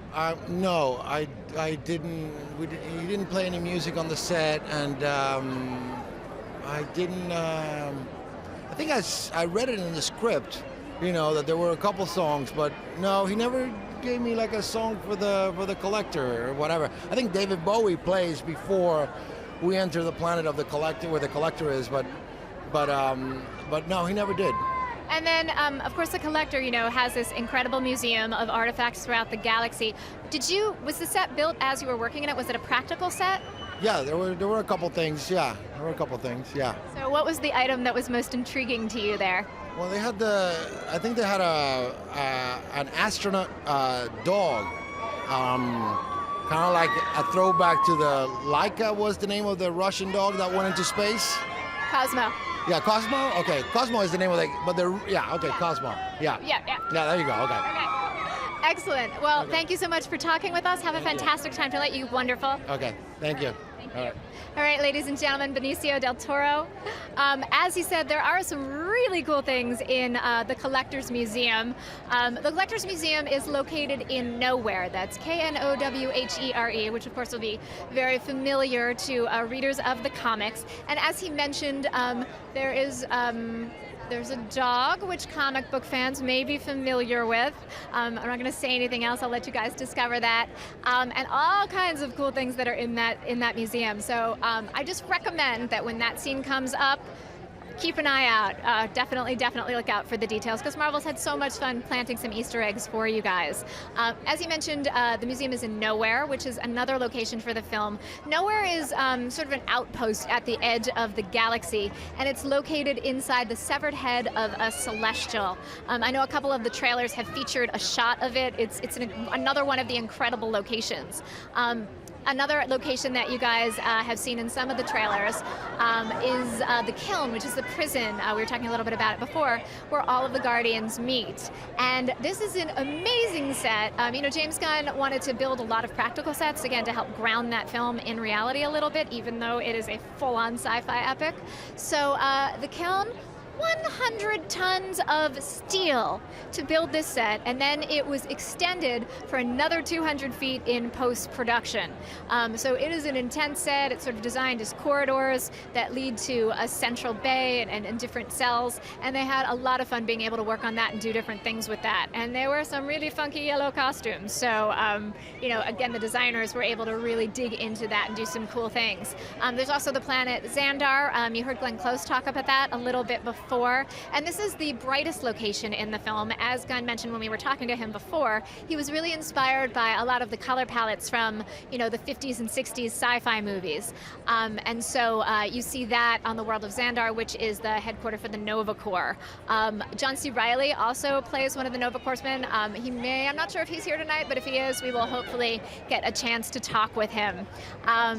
We are almost done, and Vin Diesel is here. Hi, darling. Hi, darling. How are you? Very good, thank you. Okay, so Groot has 3 words in this movie. My 3 words for Groot are, I love Groot. Oh, that's beautiful. Well, I need to ask you, so how many takes did you do? I mean, how many times do you think you said, I am Groot by the time you were done? Over 1,000.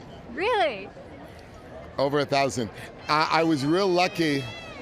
I was really lucky because I had a director who was willing to indulge and wanted to really capture all the nuance of this character. And what we know about Groot is that he's got a wooden larynx, so although he's saying other things other than I am Groot, all the novice ear or someone oblivious to his nuance or the nuances of his speech can hear as I am Groot, and it sounds like it's just repeating his name.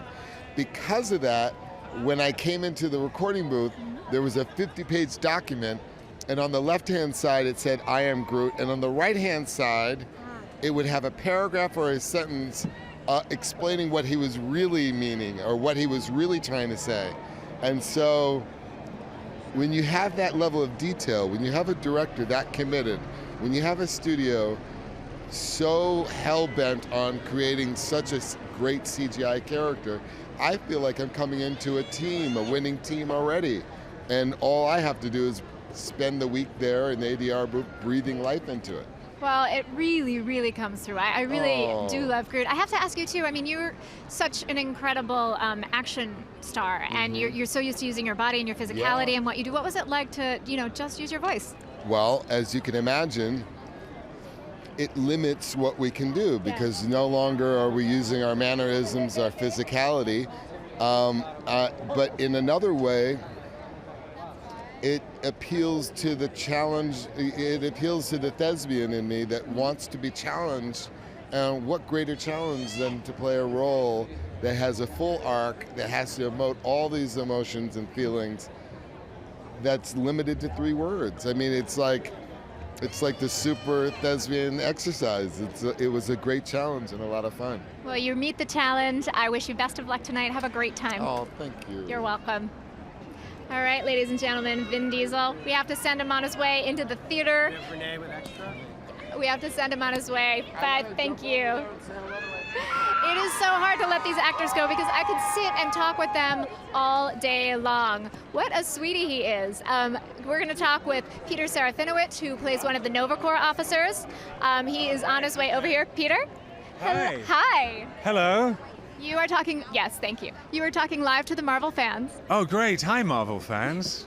And so you look like you had a fantastic time on this film. Yeah, I did. It was amazing. It was really one of the funnest jobs I've ever done, actually, and contained some of my best acting, according to some early reviews. So yeah, it was great. The character I play is Denarian Saul, who, yeah, he gets to do some pretty interesting things. I got to do some pretty interesting things anyway. I saw the movie, a sort of 99% version of the movie a couple of weeks ago, and it's amazing. It's pretty incredible. I saw it last night. Did you? Yeah. Yeah, full effects, full everything, and it rocks. Yeah. Who's your favorite character? Oh, that's a hard call. I have to say, I'm kind of split between Groot and Gamora. Right. Yeah. I love that whole the whole sister rivalry thing that they've got going on. It's amazing. I love it. I love having strong female characters in these things, and you know, and this film's got such a great sense of humor. James Gunn is a genius. Chris Pratt's amazing. Everyone's fantastic in it. You know, I heard, speaking of sense of humor, I heard there was a fair, you can go up, it's okay. I need to stand up now. My thighs are clicking like a pair of Geiger counters. That's interesting. I wonder if we get sound effects for that. I heard that there was a fair amount of improv on set. Oh, it was a little, yeah. Not that much. No. Do you know what? There was quite a bit of improv, but it all got cut. But DVD extra. I think so, yeah. DVD extra, yeah. Me and John C. Reilly did some really funny stuff. Yeah, I want to know so tell me a little bit about working with John C. Reilly. I mean, he's done so much. We've seen him in funny movies, we've seen him in dramatic movies. What was it like spending so much time with him? Yeah, he's great, and I'm such a big fan of his, you know, and so I got to work with him. I got to work with Glenn Close, who I am such a fan of. Oh my God, I got to talk to her tonight. She looks fantastic. She's amazing. So well spoken. Yeah, she's beautiful. Yeah, she's fantastic. And what was it like for you, bringing the Nova Corps to the screen for the first time and sort of embodying that? Yeah, well, I wasn't aware of the comic book before. I mean, I'm pretty sort of comic booky and nerdy, and I'm going to stand up to my full height again. Because, yeah, again, you know, I'm getting a pretty good sort of upper thigh workout tonight. Well, you're also now sort of embodying Nova Corps pride. But anyway, it's a marvelous film, and I hope you enjoy it. Well, thank you so much for talking live to the Marvel fans. Thank you. It's great. It's really great. Have a fantastic time tonight. Lovely to speak to you. Lovely to speak to you. All right, so we are actually going to take a look inside the theater right now to see how things are going. The theater's filling up, and the actors are getting ready to be introduced live on stage. As you can imagine, it takes a little bit. Okay, I need to alert you to this.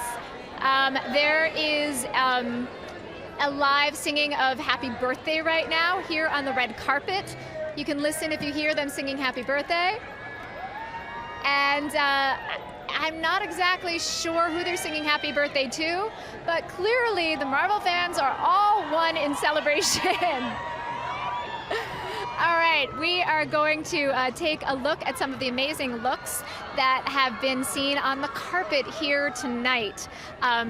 We've talked about some of the makeup. Here we go. There's Zoe Saldana.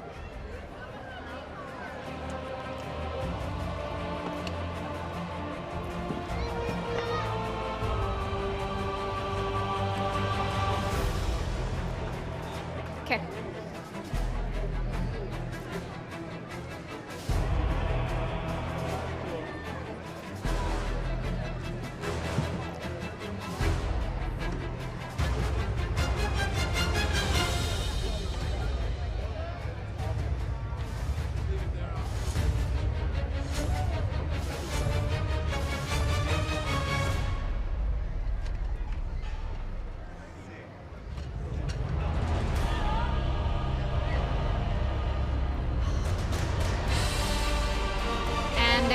Close. We were talking about how fantastic she looks before.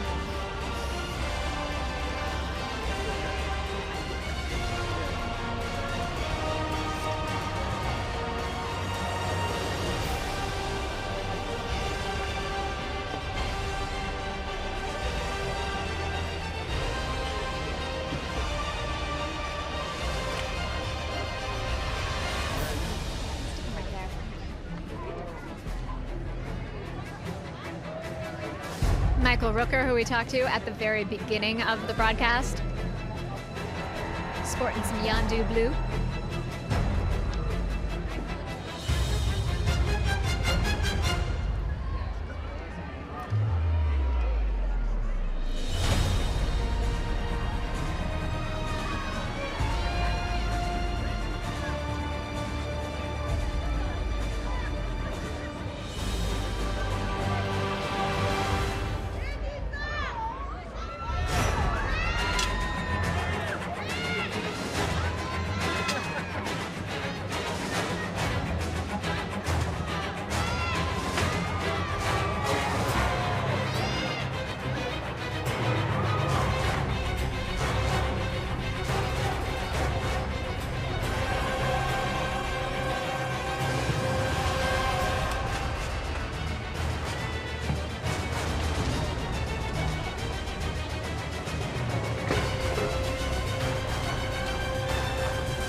Karen Gillan, looking beautiful in purple.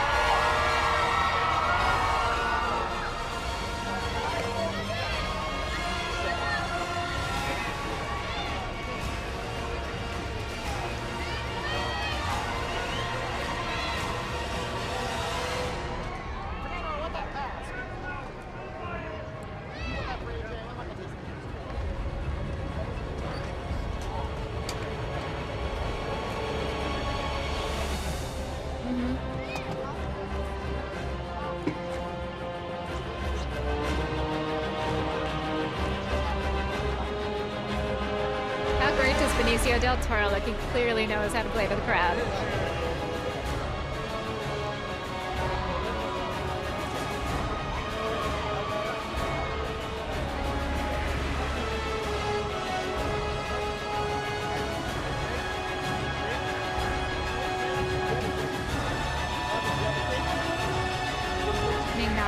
Now we're looking at Dave Bautista.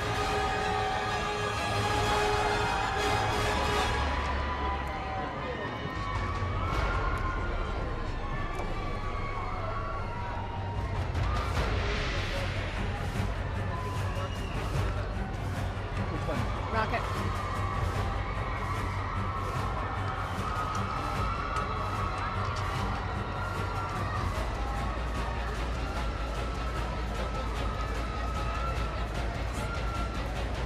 Marvel's Agents of S.H.I.E.L.D. So excited to be reunited after summer vacation.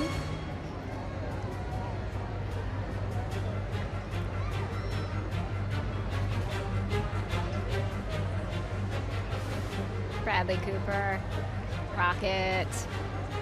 He gave us a little bit of the French Rocket.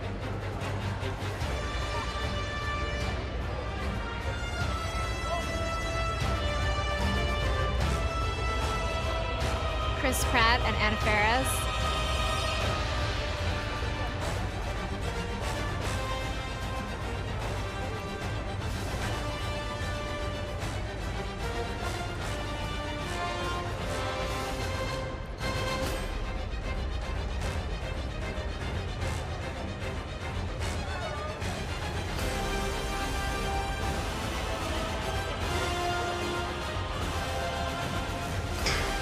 So I am hanging out here with my buddy Rocket.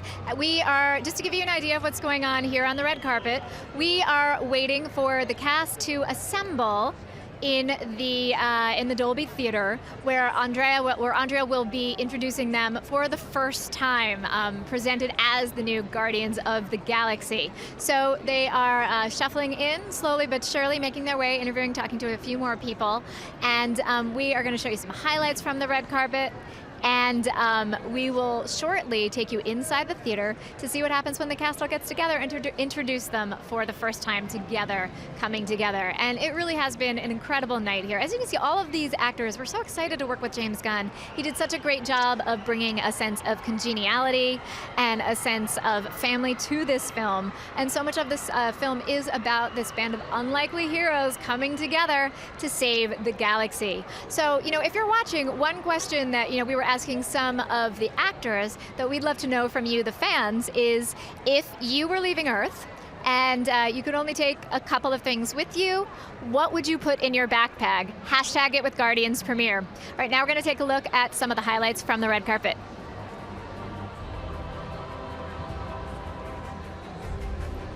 There's Andrea getting a selfie, because that's what we do here. We have to take a look at we try to capture every single moment that we can.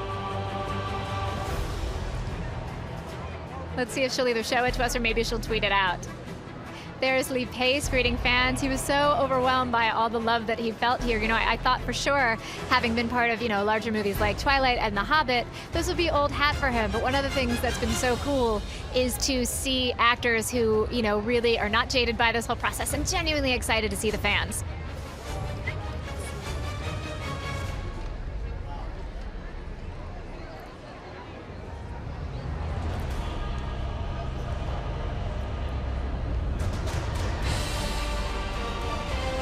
You can see big smiles on the faces of everybody who's out there. Like we said, some of these people have been waiting since 1:30 this morning. 1:30 to get a spot so that they would be able to get things signed, posters, toys, all of that. And so to be able to actually chit-chat with their fans, and some of these actors are so wonderful. They're on Twitter. There's Bradley Cooper talking to the fans, waving hello. I would love to know what's going on in that conversation right now, but you know, Marvel Secret Universe, they don't tell us much. Zoe Saldana, looking absolutely beautiful. Going to sign some things for the fans. She is such a fantastic actress, such a fantastic action hero. She's one of the few true female action heroes. She's been part of so many incredible sci-fi franchises, and I think you guys are going to be really excited to see what she brings to Gamora.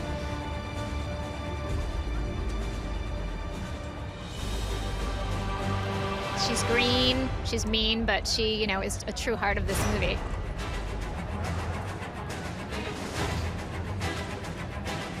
And let's, of course, not forget James Gunn, the man responsible for bringing the vision to this film. You know, he talked about it with us before, how, you know, when he first thought about making film, he was driving in the car and he had a vision for what this film could be. And he shared that with an incredible group of production designers and artists, makeup, wardrobe, it's special effects, and actors to create the Guardians of the Galaxy that you guys are going to see, released in theaters on August 1st in the US.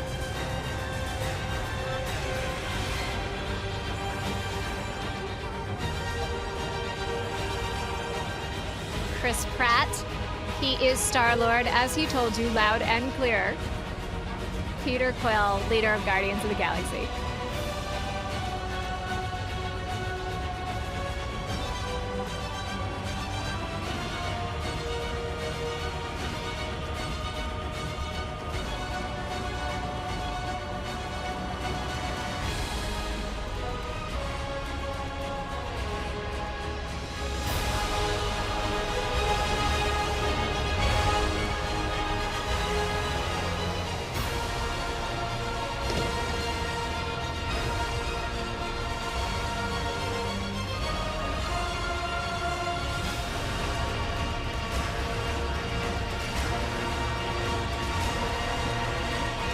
When you spend so much time sort of isolated on set working on big movies like this, to actually be able to come out and meet the public directly and talk to the fans directly is such a great feeling. That's what a lot of these actors are reacting to.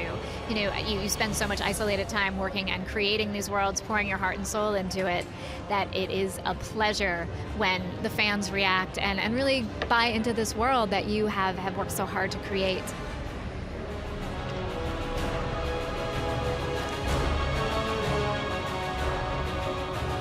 Vin Diesel making his way down. Such a charmer.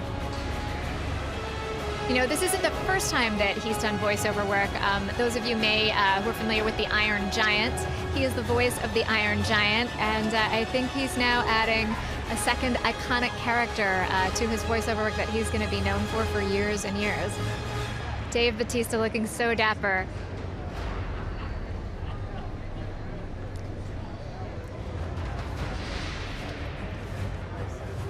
Marvel's Agents of S.H.I.E.L.D. always shows up. They're so supportive. This is one big Marvel Cinematic Universe. It was so hard the last time we talked to them on the red carpet for Captain America: The Winter Soldier to not be able to talk about what was going on in the show and the larger tie-ins to the Marvel Cinematic Universe.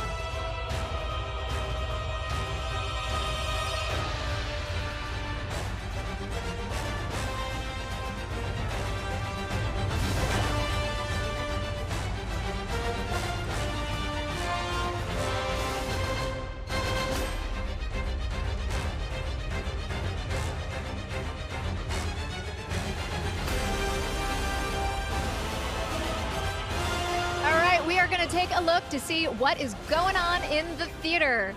Everybody's filling in, and we are soon going to see the entire cast assembled. Let's take a look inside the theater.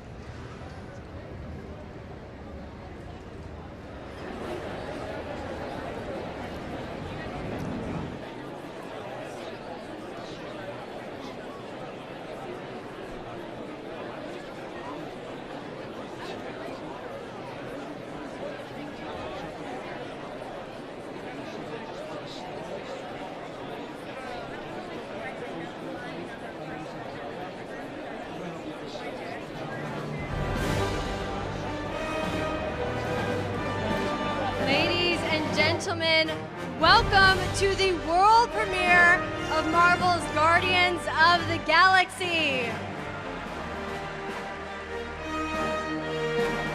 Are you guys ready to meet the cast and filmmakers? Please welcome the president of Marvel Studios and the producer of Marvel's Guardians of the Galaxy, Kevin Feige.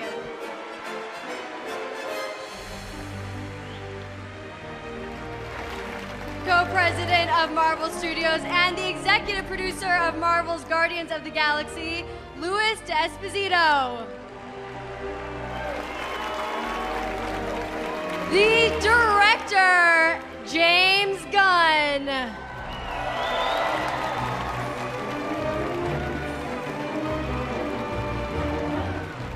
Playing Kraglin, Sean Gunn.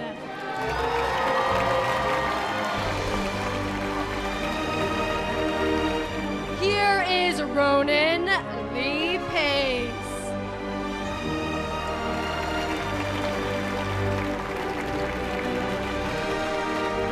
She is Nova Prime Glenn Close.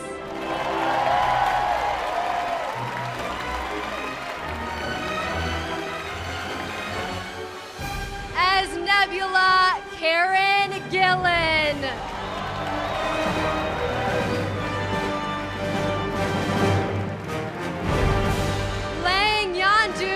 Michael Rooker.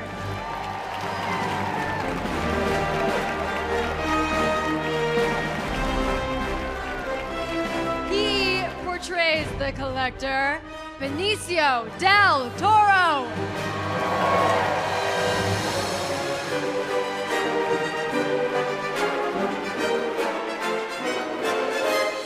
He plays Drax, Dave Bautista.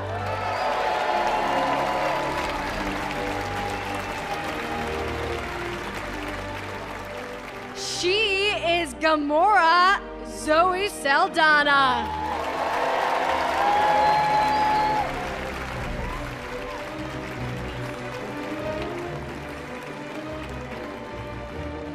Here is Groot, Vin Diesel.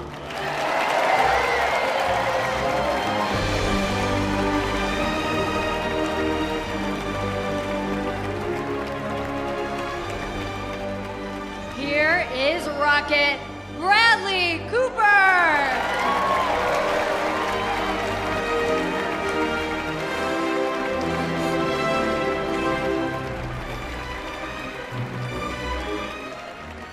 And here is Peter Quill, aka Star-Lord, Chris Pratt.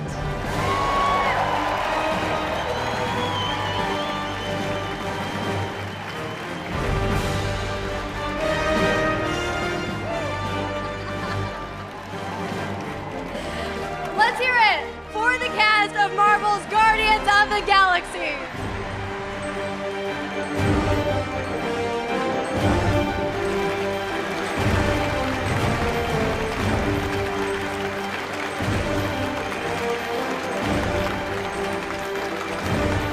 Great. Cast, you can now take your seats. Go ahead.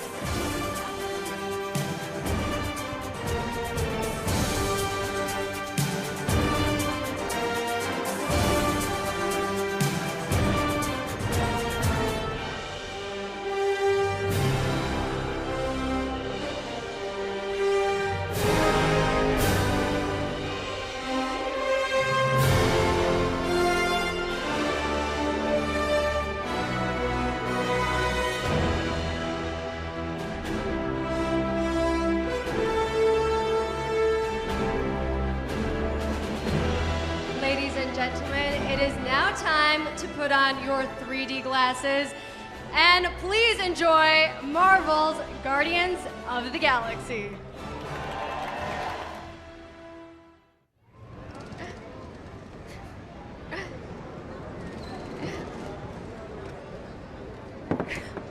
Chris Pratt is hilarious. What else can you say? Marvel fans, thank you so much for watching this live stream of the world premiere of Marvel's Guardians of the Galaxy, opening in the US and theaters on August 1st. Thanks to Hasbro for being our sponsor and bringing this live stream to you, the fans. And remember, Marvel, your universe. Here's one last look at Marvel's Guardians of the Galaxy. From Earth, a planet of outlaws. My name is Peter Quill. There's one other name you might know me by. Star-Lord.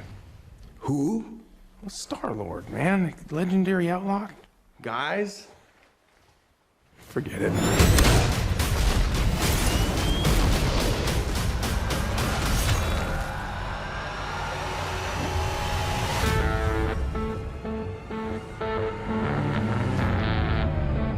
So here we are.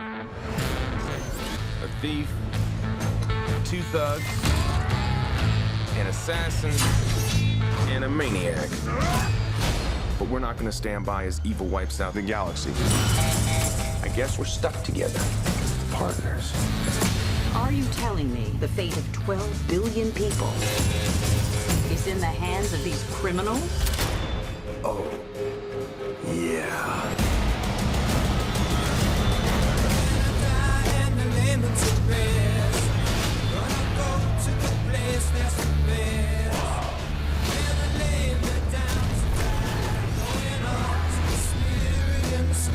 I look around, you know what I see? Losers. But life's giving us a chance. To do what? Something good, something bad, bit of both. Oh, what the hell? I don't got that long a lifespan anyway.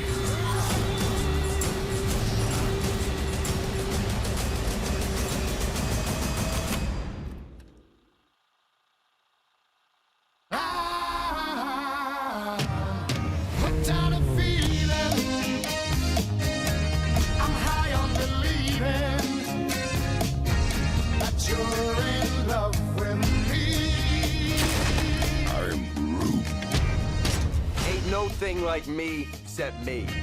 They call themselves the Guardians of the Galaxy. This might not be the best idea. What